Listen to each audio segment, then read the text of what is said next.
Congress government is Telangana will walk in line with the aspirations of the people, honoring the struggle that led to the formation of the state. During his visit to Godavari Kani in Peddapalli district, the minister, along with the MLA Raj Thakur, paid floral tributes to the statue of Dr. B.R. Ambedkar, expressing his happiness at visiting the industrial region for the first time as a minister. He also reaffirmed the government's commitment to fulfilling all the promises made before the elections. He also encouraged people to actively make use of government schemes for their development and welfare. The minister also highlighted that Telangana has emerged as a model for the country in employment generation and the successful implementation of welfare programs.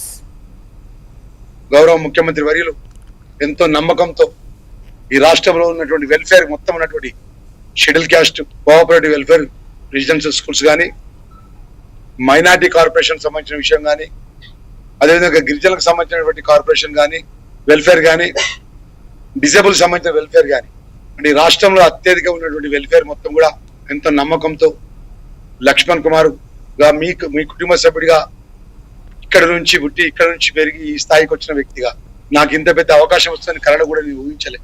జీవితం ఉన్నంత వరకు నా ప్రాణం ఉన్నంత వరకు అఖిల భారత Congress party Rahul Gandhi గారి గౌరవ ముఖ్యమంత్రి వర్యులు పెద్దలు రేవంత్ రెడ్డి గారు శ్రీధర్ బాబు గారిని జీవితకాలం ఉన్నంత వరకు నేను మర్చిపోను. ఎందుకంటే కష్టకాలంలో ఒక సామాన్యమైన కార్యకర్త కాంగ్రెస్ పార్టీ నమ్ముకుంటే ఎప్పుడో ఒక రోజు మంచి రోజులు వస్తాయన్న విషయంలో 10 సంవత్సరాలు ఈ రాష్ట్రంలో అన్ని విధాలా దోసుకొని ఆర్థిక సంక్షోభం సృష్టించిన పరిస్థితిలో మొన్న జరిగిన ఎన్నికల్లో మీ అందరికీ తెలుసు ఈ రాష్ట్రంలో పేదవాళ్ళకు సంబంధించినటువంటి 6 గ్యారంటీ పథకాల్లో భాగంగా 10 సంవత్సరాలు ఆర్థిక సంక్షోభం సృష్టించి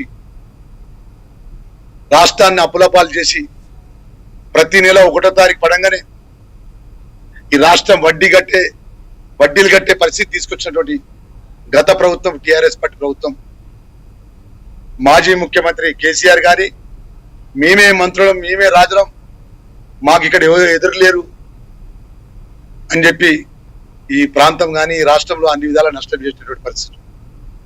ప్రజాపాలన ఇందిరమ్మ రాజ్యంలో గౌరవ ముఖ్యమంత్రి గారి పెద్దలు రేవంత్ రెడ్డి గారి నేతృత్వంలో పట్ల ఈరోజు రాష్ట్ర కేబినెట్ లో నాకు గొప్ప అవకాశాలు ఇచ్చి ప్రజలకు ఇచ్చిన మాట మీ అందరికీ తెలుసు. ఆర్థికంగా రాష్ట్రంలో ఉన్నటువంటి పరిస్థితులు ఈరోజు పేదవాళ్ళకు సంబంధించిన సన్న బియ్యం ఇవ్వడం కానీ 200 యూనిట్ కరెంటు ఉచితంగా పేదవాళ్ళకు అందియడం కానీ